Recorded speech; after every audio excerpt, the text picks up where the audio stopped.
হুমকি দিতে দেখা যায় ভাইরাল ওই ভিডিওতে। বাংলাদেশে এতদিন যারা নির্বাচন করছে তারাই এখন নির্বাচন নিয়ে ষড়যন্ত্র করছে। যারা নির্বাচন নিয়ে এতদিন অস্থির হয়েছিল তারা এখন নির্বাচন পেছানোর ষড়যন্ত্রে লিপ্ত। ভারত বাংলাদেশের যে দলের কাঁধে হাত দিয়েছে সে দল ধ্বংস হয়েছে। এয়ারফোর্সের অফিস আর কওয়া হয়েছে একটা গোয়েন্দা সংস্থার অফিস, আমরা ধারণা করি এটা রয়ের অফিস। কে রাখলে ওখানে ওনাকে বন্ধ আছে। ভারতীয় আধিপত্যবাদের প্রত্যক্ষ সেবাদাসী হয়েছেন আপনারা বিএনপি। ইদানিংকালে সেনাকু কলে ক্ষমতা দখলের ষড়যন্ত্র চলছে।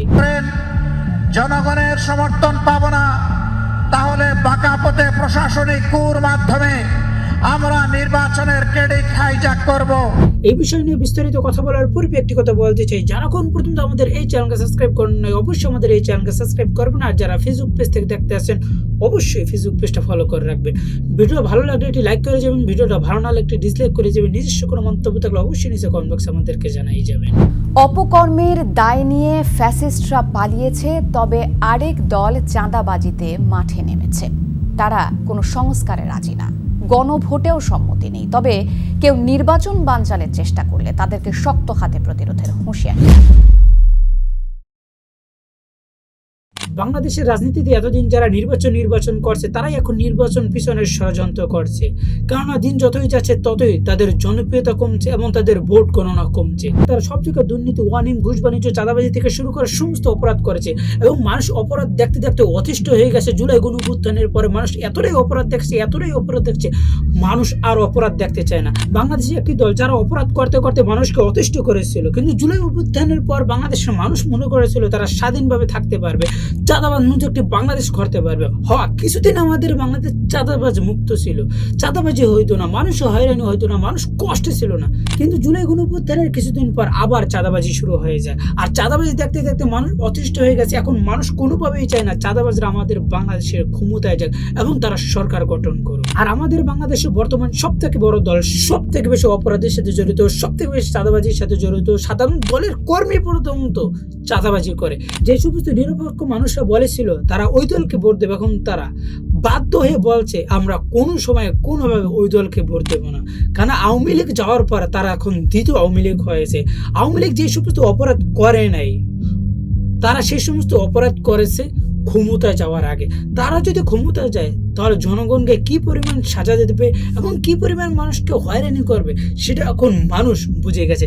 যার ফলে এখন জনগণ বলছে সেই দলকে কোনোভাবে ক্ষমতায় আনা যাবে না, আর ক্ষমতায় আনলে আমাদের বাংলাদেশ মানুষ শান্তিতে থাকতে পারবে না এবং তারা আমাদের বাংলাদেশের অবকাঠামো ভেঙে চুরমার করে দেবে। এখন আমাদের বাংলাদেশ এমন একটি পর্যায়ে আছে, এখন যদি দুর্নীতি হয় কোনোভাবে আমাদের বাংলাদেশের ব্যাংক থেকে রিজার্ভ সমস্ত জিনিস শেষ হয়ে যাবে।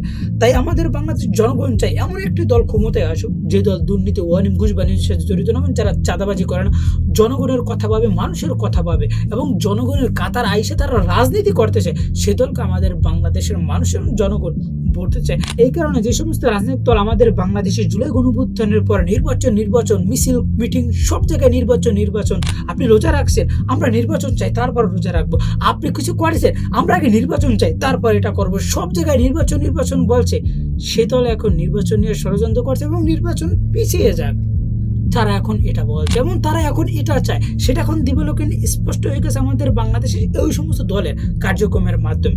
দ্বিতীয়ত, বাংলাদেশ রাজনৈতিক দলগুলোর ভিতরে যে দলের কাঁধে ভারত হাত দিয়েছে সে দল আমাদের বাংলাদেশে ধ্বংস হয়ে গেছে। সে দল কখনই আমাদের বাংলাদেশে ঘুরে দাঁড়াতে পারে না।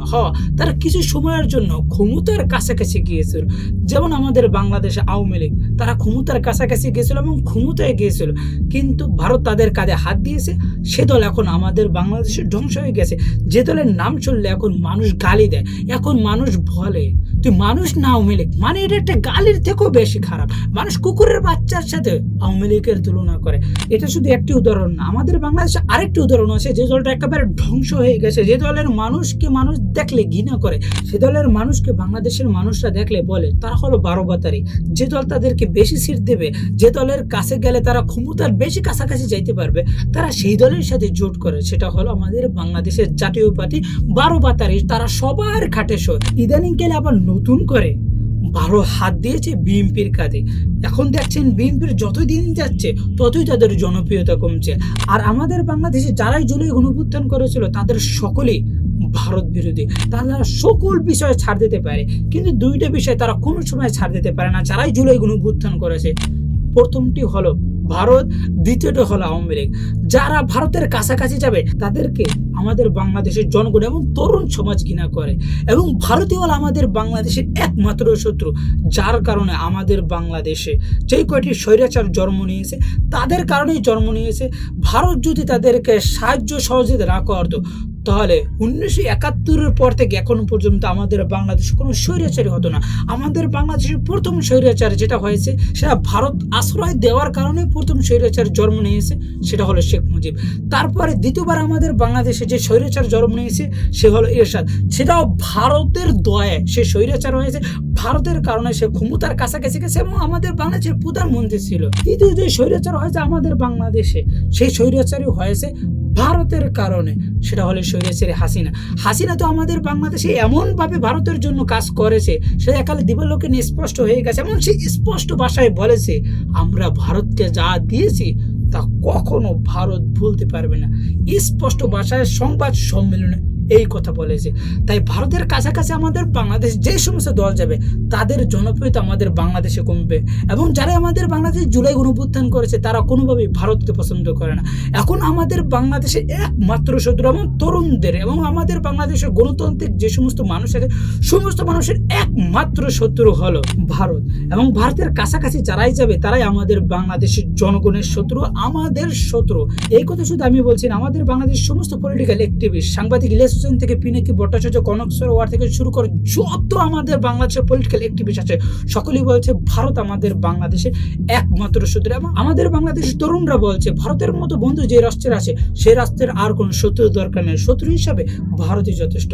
তাই আমাদের বাংলাদেশে যে সমস্ত দল ভারত বিরোধী যারা রাজনীতি করবে তারাই ভবিষ্যতে আমাদের বাংলাদেশের ক্ষমতার আসন গ্রহণ করবে, এবং যারাই আমাদের বাংলাদেশের ভারতের বিরুদ্ধে কথা বলবে তারা এই নির্বাচনে জিতবে। তাই নির্বাচনের আগে সমস্ত রাজনৈতিক দলগুলোকে বলছি আপনারা যত ভারত বিরোধিতা করতে পারবেন এবং যতই ভারত বিরোধী দেখাতে পারবেন ততই আমাদের বাংলাদেশের ক্ষমতার কাছাকাছি আপনারা যেতে পারবেন।